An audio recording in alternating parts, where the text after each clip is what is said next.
Tidak ada momen besar yang tiba-tiba mengubah hidupmu. Tidak ada hari ajaib di mana semuanya langsung membaik. Perubahan nyata hampir selalu datang secara diam-diam, tanpa sorak-sorai, tanpa pengumuman.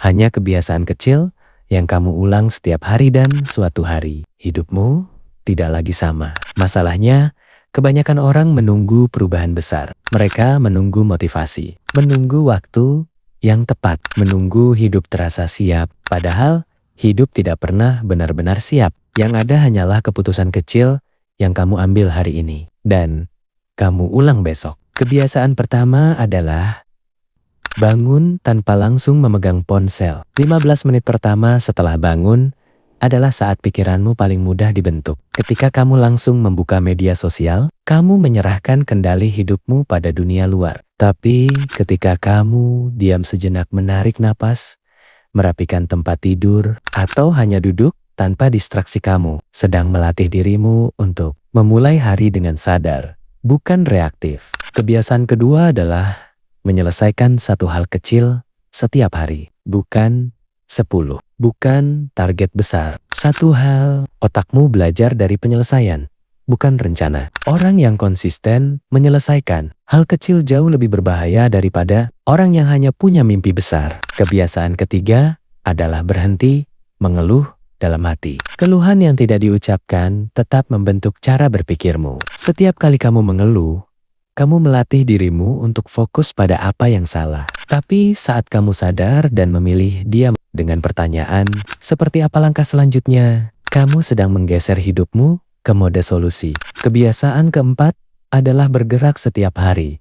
Meski sedikit, tubuh yang jarang bergerak membuat pikiran ikut malas. Kamu tidak perlu olahraga ekstrem. Jalan kaki 10 menit. Peregangan ringan. Yang penting, kamu mengirim sinyal ke otak bahwa kamu adalah orang yang bergerak, bukan stagnan. Kebiasaan kelima adalah membatasi konsumsi. Bukan hanya makanan, tapi juga informasi. Tidak semua yang kamu konsumsi menyehatkan. Terlalu banyak berita, drama, dan opini orang lain membuat pikiranmu bising. Orang yang hidupnya naik level biasanya sangat selektif dengan apa yang mereka izinkan masuk ke pikirannya. Kebiasaan keenam adalah menepati janji kecil pada diri sendiri. Bangun jam yang kamu tentukan. Menyelesaikan tugas yang kamu niatkan. Ini bukan soal disiplin keras, ini soal kepercayaan diri. Setiap janji yang kamu tepati memperkuat identitas bahwa kamu bisa diandalkan oleh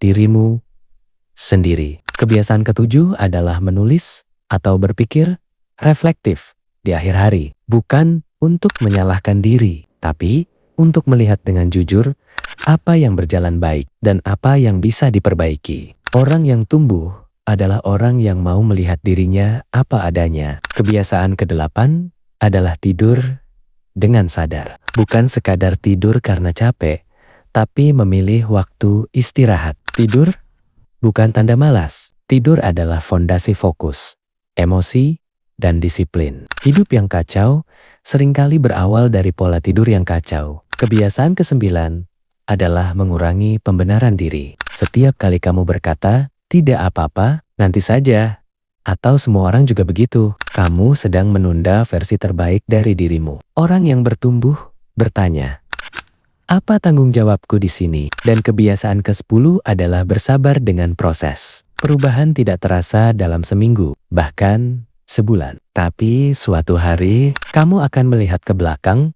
dan menyadari kamu tidak lagi bereaksi seperti dulu. Kamu lebih tenang, lebih fokus, lebih kuat. Inilah kebenarannya. Hidupmu 5 tahun ke depan tidak ditentukan oleh satu keputusan besar, tapi oleh kebiasaan kecil yang kamu anggap sepele hari ini. Tidak semua orang akan melakukan ini, dan itulah sebabnya tidak semua orang akan berubah. Pertanyaannya sekarang sederhana, kebiasaan mana yang akan kamu mulai hari ini?